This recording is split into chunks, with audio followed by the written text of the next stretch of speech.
So everyone seems to have an opinion about what you should share online and how much you should share online. Some people say be as vulnerable as possible, and some people say you shouldn't overshare or share anything. Some people say show your personality, and others say keep it professional. And if you're sitting here thinking, what is actually right for me and how much should I share online? You're not alone. There's no magic formula for this, and what might be right for one person isn't right for the other. So today, I want to help you figure out your own social media boundaries around what you should be sharing. This is not what some expert told you to do. This is not what your competitors are doing, but what actually feels right for you and your small business. Because the last thing I want you to do is burning out on social media content creation because you're creating and sharing things that make you feel uncomfortable. Or on the flip side, keeping things so buttoned up and polished that you don't attract the audience you want to. First, we need to talk about the sharing spectrum, and this is where things are really going to start being put into perspective for you as you try and figure out how it is you want to share.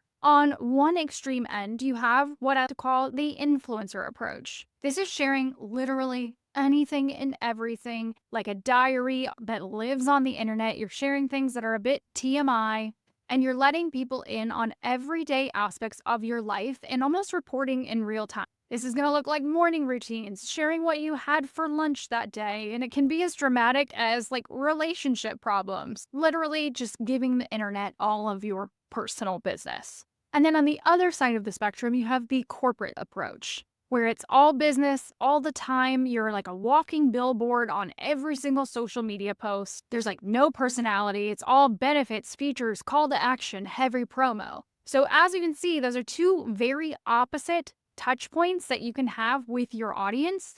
And there's pros and cons to each. Honestly, vast majority of us will sit somewhere in the middle, especially when it comes to creating content and sharing about our small business. We want to sit somewhere in the middle. You don't want to go to those far ends. We want to connect one-on-one with our audience without having to share every single moment of our lives. We want to feel relatable, but without feeling overexposed. And when you go to those opposite ends and those extremes, you can run into problems. Oversharing can lead to burnout, very serious privacy and security concerns, and honestly, sometimes your audience can even get fatigued from it. And undersharing might make you seem very inauthentic, disconnected, or like you're hiding yourself behind your brand instead of as a person running a business. And before you ask, no, there is no perfect answer. There's no perfect balance. It's figuring out where you fall on that spectrum. A therapist is going to share very differently than a wedding photographer. A therapist has legal constraints about talking about client success, whereas a wedding photographer can directly show off content and client success. A B2B consultant is going to have very different boundaries than a life coach.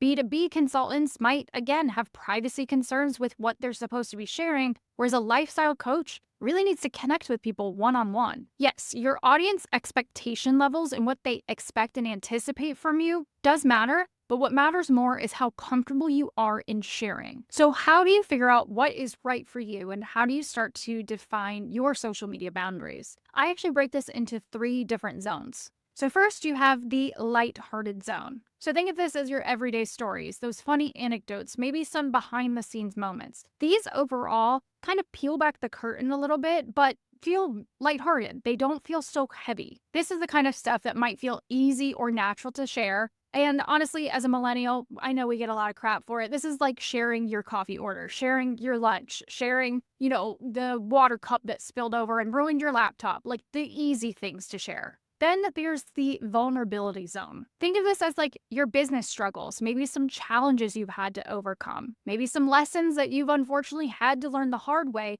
but these are connection points between you and your audience, and maybe things that they relate to, that they might also struggle with, and really start to tip the scale of that vulnerability aspect. It may require some more thought, and it may require you to share a little bit more, but can ultimately allow you to connect deeper with your audience as well.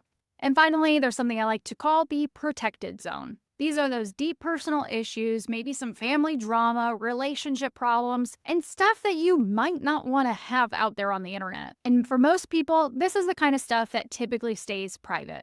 So how do you identify which zone you're the most comfortable in? You have to start with your values and what matters most to you. Do you want to be transparent? Do you want to lead with authenticity? Or do you want to have a little bit of privacy? Your boundaries and what zone you ultimately end up in, it really should align with your morals, your values, and how you want to be perceived online. Next, you have to think about energy protection. Which one of these zones really lights you up? Where do you feel like you can talk and you can share?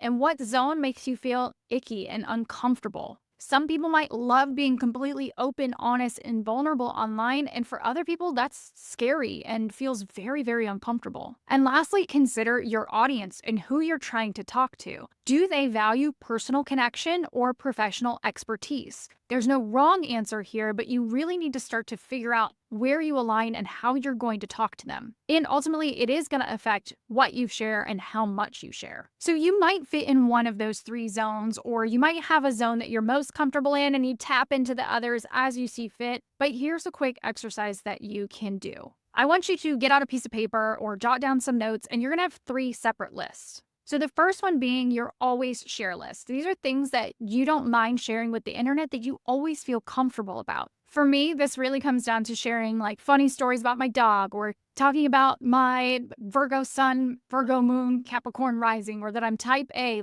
some of my personality traits. Those things I deem okay to talk about kind of always. Then your second list is going to be your sometimes share list. This is going to look like things that you may want to share depending upon timing and context. For me, this looks like talking about ADHD. I think there's a time and a place. There are certain things I'm comfortable sharing and certain things that I'm not comfortable sharing, and it truly depends on the situation. And then you have a never share list. And these are the things that you never want to share, and this is where you have those hard boundaries set in place. For me, this looks like anything about my personal life that gives away details of my loved ones. If I'm traveling, I don't post things in real time or in the moment for security concerns. So for me, those are my hard boundaries with social media. Now, if you're looking for an even more tactical strategy and approach to figuring out, should I post this or shouldn't I? Here are questions that you should ask yourself if you're a little hesitant towards hitting that post button. Number one, is the discomfort you're experiencing normal, nervousness and just you're a little scared to put yourself out there? Or is it anxiety stopping you from being hold on a second, I actually shouldn't be doing this? Number two, are you okay with it being on the internet forever? Even if you've deleted it, somebody could have potentially screenshotted it or saved it somewhere. Knowing that whatever it is you're about to post could live out there forever and be searchable, findable, are you comfortable with that? Number three, are you comfortable with being misunderstood or having that post be misinterpreted? Because it's not always likely that you will go viral, but you may get a little bit more attention and you may get a little bit more pushback depending upon what it is you are sharing. Are you comfortable knowing that a lot of eyeballs might potentially see this, might comment, might DM, and might not say the nicest things? Would you be okay with that amount of attention around the topic that you're going to be posting about? And number four, I want you to think about what is the intention behind the post. Are you sharing to actually have a connection moment with your audience to help them out to be truly vulnerable and authentic? Or are you jumping on a trend, jumping on something that you think might just make you viral, or you're just doing a hot take or a something just to kind of boost engagement? You need to really discern between the two. Personally, when I'm considering sharing something a bit more vulnerable, I'll ask myself these questions or just kind of think to myself, will I be okay with this come next week, looking back on it and be like, oh my God, I wish I hadn't posted that? Does it actually serve my audience? Does it have an intended purpose? And most importantly, am I emotionally available and ready for responses if things go astray? There have been so many times that I've written a personal post or recorded a personal video and I've left it in drafts. And knowing that that content sits somewhere safely that I could maybe review and come back to, that's totally fine. And I haven't regretted leaving it there in the drafts. I think I would have regretted it more if I had posted it. Sometimes for me, the act of writing it or creating it is more than enough, and the public eye doesn't always need to see it. So make sure you start to develop that level of discernment when it comes to sharing something that you might regret.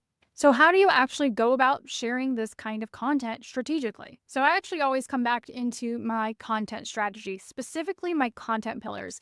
And I see if I'm feeling called to share something, does it naturally fit within one of my more personal content pillars? Can I weave in something about my content pillars to make it make sense as a part of my overall content strategy? And now this is something that works for me. And if that feels a little weird and icky to you, I totally understand. But it is just a checkpoint for me to understand where those boundaries are. And I'm like, if it doesn't fit naturally into the content I'm already currently creating, I might not need to post it here. And sometimes for more vulnerable topics, I will simply hit the pause button. I will create the piece of content. I will sit on it, sometimes even just for 24 hours before actually hitting publish, because sometimes that pause brings me clarity around whether or not I want to share that, because sometimes I ultimately decide not to. Then you can also test out some more temporary formats, something like Instagram stories where it disappears after 24 hours, or maybe something like Twitter or Threads that tend to have a little bit short of a shelf life unless you go viral, but it's just easy and quick for you to share your thought process, share that piece of content before it becomes something as concrete as what feels like a feed post. And lastly, remember that you can always share something, the core message, the core idea, without sharing all the gory details that come along with it. You can share the struggle, you can share the challenge, you can share the outcome without exposing the entire process that led you to there. That might just be the part that you feel uncomfortable with. Because the goal is a connection point, not necessarily like this full confession. And know that you can always be flexible with your boundaries. One day you can decide to pull back, and the next day you can decide to move forward and share more. Know that these are always up to you, and you decide what you want to gatekeep and what you don't. So the bottom line is your social media boundaries are truly personal, and they're valid no matter what you decide to share or what you decide not to share. You don't have to be completely vulnerable online to be successful, and you don't have to share every single detail in order to be considered authentic. And you definitely don't have to follow what somebody else is doing. Truly take some time to think about your own comfort zones. What feels energizing? What feels draining? Where do you feel most comfortable? And if this helped you think about social media boundaries a little bit differently, I want to encourage you to hit that subscribe button. If you're new around here, each and every week, I share strategies, tips, tricks, hacks, mindset, if you will, about how to make social media marketing and content marketing feel a bit more sustainable and a little less overwhelming. Other than that, I will see you guys next week.